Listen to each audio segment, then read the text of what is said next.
Pennsylvania has no law requiring 55 plus communities to save money for future repairs. None. That means the board can collect $400 a month in dues, put zero toward reserves, and face no legal penalty until the roads fail, the clubhouse roof leaks, the stormwater basins crack, and every homeowner gets a mandatory bill for $10,000 or more. That's not rare. That's how most of these communities are actually run.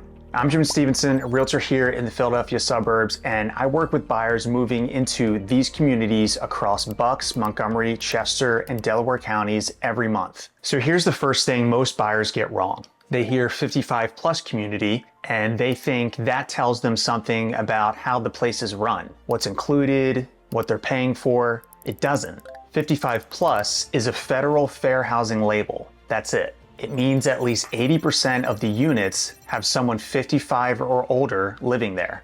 It says absolutely nothing about who owns the roof over your head, who paves the roads, who's allowed to raise your monthly costs, or what happens when something breaks.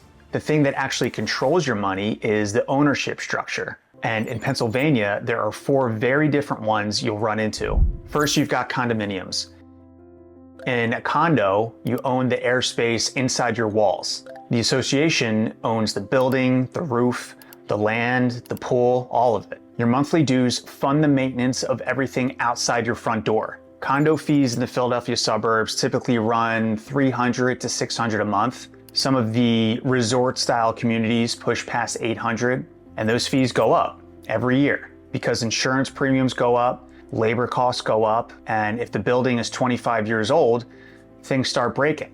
One more thing on the condos. If a storm damages the building, the association's master insurance has a deductible. That deductible can be $10,000 to $25,000, and the board can pass it directly to the unit where the damage occurred. So even in a condo where the association handles the roof, you can still get a 5-figure bill after a hailstorm. Second, you've got planned communities. These are your HOAs, Toll Brothers, Del Webb, that style of development. Here you own the home and the lot underneath it. Fee simple. The association owns the clubhouse, the private roads, the stormwater basins. HOA fees run $200 to $500 a month, lower than condos, and there's a reason they're lower. I'll get to that in a minute because it's the part that burns the most people. Third, you've got manufactured home communities, land lease. This is where you own the physical home, but you rent the dirt underneath it. Your monthly lot rent in the Philadelphia suburbs runs $550 to $750 or more. And here's the part that matters. Pennsylvania law limits how often that rent can go up, once a year, but it does not limit how much. There's no cap. And fourth, you've got co-ops.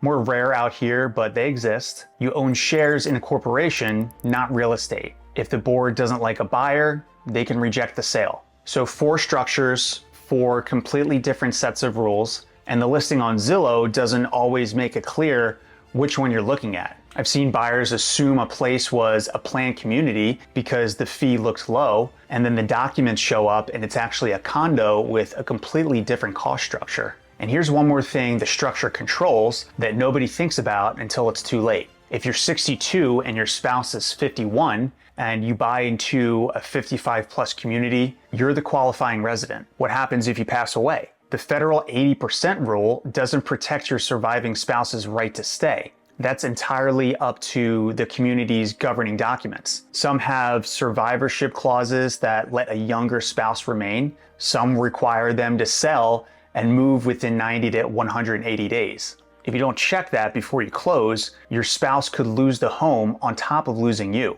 And while you're reading those documents, look at the guest policy. A lot of 55 plus communities cap visits from anyone under 18 to 14 or 30 days per calendar year. Some restrict kids from using the pool or clubhouse during certain hours. If you're picturing the grandkids spending the whole summer with you, the governing documents might say otherwise. This is the exact framework I use with buyers when they're trying to figure out which 55 plus communities actually make financial sense for them. All right, so now you know the 4 structures, but here's where the real money disappears. The fees that aren't in the listing, the costs that show up after you've already fallen in love with the clubhouse. Let's start with the one I hear about the most, maintenance free.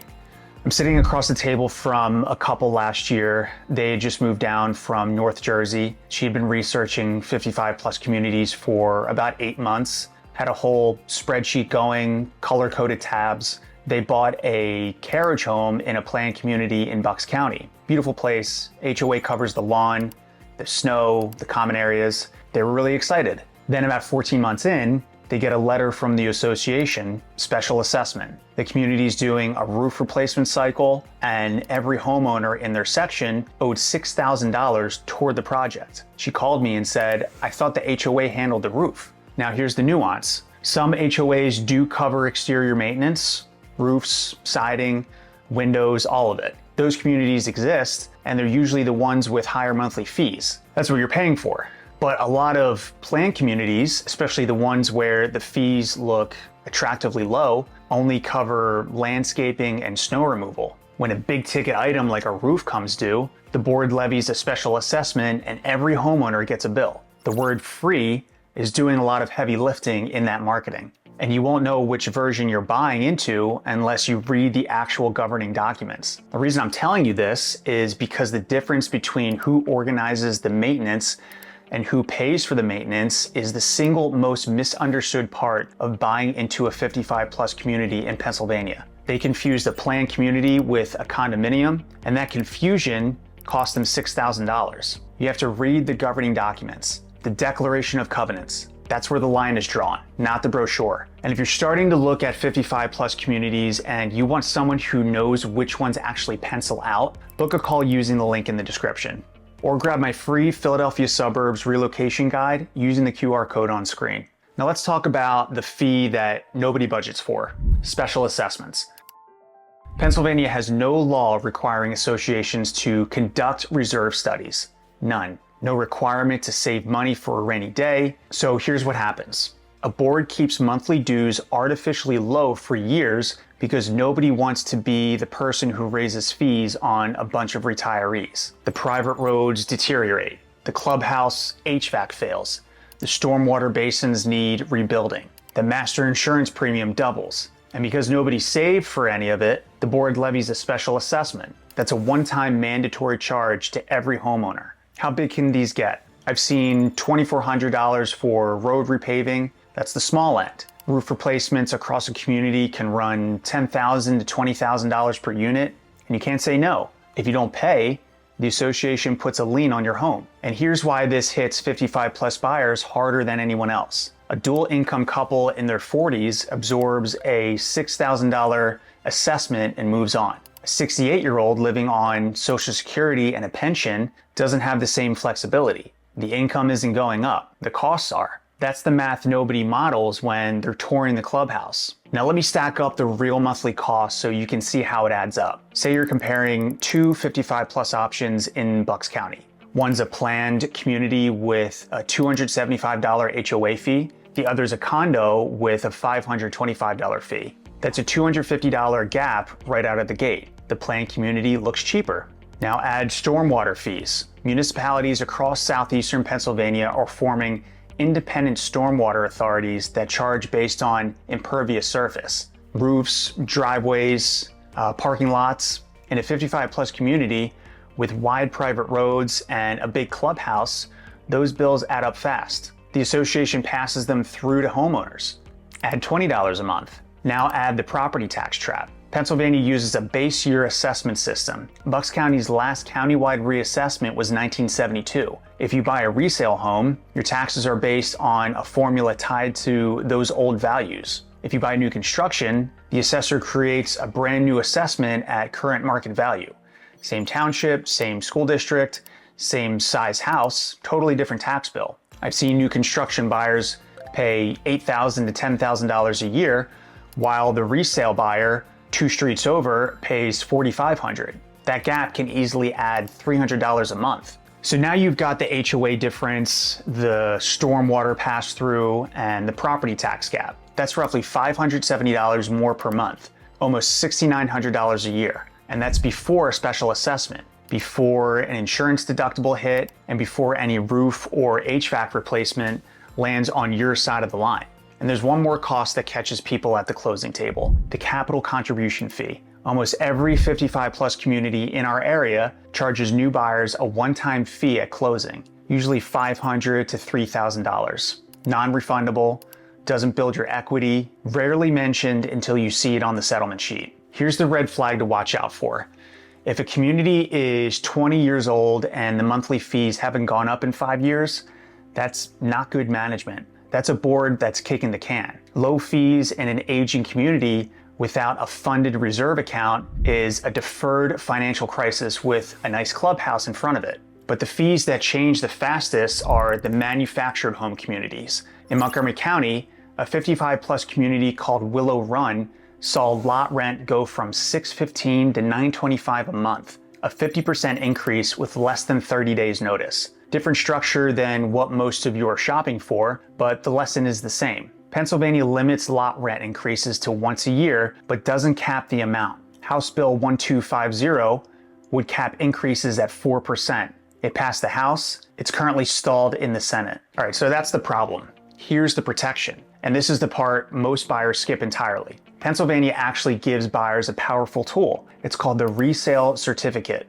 Under state law, the seller has to provide this document before you close. It's required for condos under Section 3407 and for planned communities under Section 5407. This document tells you the current monthly assessment, any unpaid fees on the unit, the reserve fund balance, any planned capital projects that could trigger future assessments, pending lawsuits against the association, and the insurance coverage summary. Is really the financial x-ray of the community. And most buyers either get it too late or don't read it at all. Here's the part that changes everything. Once you receive that resale certificate, you have an absolute 5-day right to cancel the contract for any reason, no penalty, no explanation needed. Most buyers don't know this exists. Most agents don't even mention it, but it's your strongest protection in a Pennsylvania Community Association purchase. So here's what I tell every buyer looking in a 55 plus community. Before you fall in love with the granite countertops and the pickleball courts, get these documents. 1, the resale certificate. Read the reserve fund balance. If the community is more than 15 years old and the reserves are below 30% funded, you're looking at a future special assessment. 2, the governing documents. Find the exact line that says what the association maintains versus what you maintain. If it's a planned community and the word roof is on your side of that line, budget for it now. 3, the meeting minutes from the last 12 to 24 months. This is where the real problems hide. Deferred maintenance debates, water intrusion complaints, fee increase fights, none of that shows up in the listing. 4, if it's a manufactured home community, the rent history for the last 3 calendar years. If they won't give it to you, walk away. And 5, the reserve study, if the community has one. Pennsylvania doesn't require it, so many don't have one at all. The absence of a reserve study in a community with aging infrastructure is itself a red flag. It means nobody has a plan for when things break. And one more thing to check, the percentage of units that are rented out to investors. If a community has too many rental units, it can lose its warrantable status with Fannie Mae and Freddie Mac. That means the next person who wants to buy your home can't get a conventional mortgage. Your buyer pool shrinks to cash-only offers, and your resale value drops overnight. Ask the association what percentage of units are owner-occupied before you buy. And remember, you've already shrunk your buyer pool just by choosing 55 plus. The age restriction eliminates roughly 75% of the population from ever purchasing your home. That's the trade-off you're making for a quieter community. So if the fees start climbing or the association's finances slip, you can't just sell to whoever offers the most. You're selling to a smarter group of qualified buyers who are also doing the same monthly cost math you should have done on the way in. Before you sign anything on a 55 plus community in Pennsylvania, you should be able to answer 3 questions. What do I own? What does the monthly fee actually cover? And what can still hit me that isn't on the listing? If you can answer those clearly, you're in good shape. If you can't, you're guessing. And in a 55 plus community, the guess doesn't hurt on day 1, it hurts later. Now you know the fees that hide inside 55 plus communities and how to find them before you sign anything. But here's what most people don't think about next. If you're selling a home you've owned for 20 or 30 years to move into one of these communities, there are 4 separate tax hits that can land in the same year, and 2 of them don't show up until years after you close. Watch this video next because I'll walk you through exactly how much the IRS takes, what happens to your property tax rebate, and the Medicare surcharge that shows up in your mailbox 2 years later. Thanks for watching, and I'll see you next time.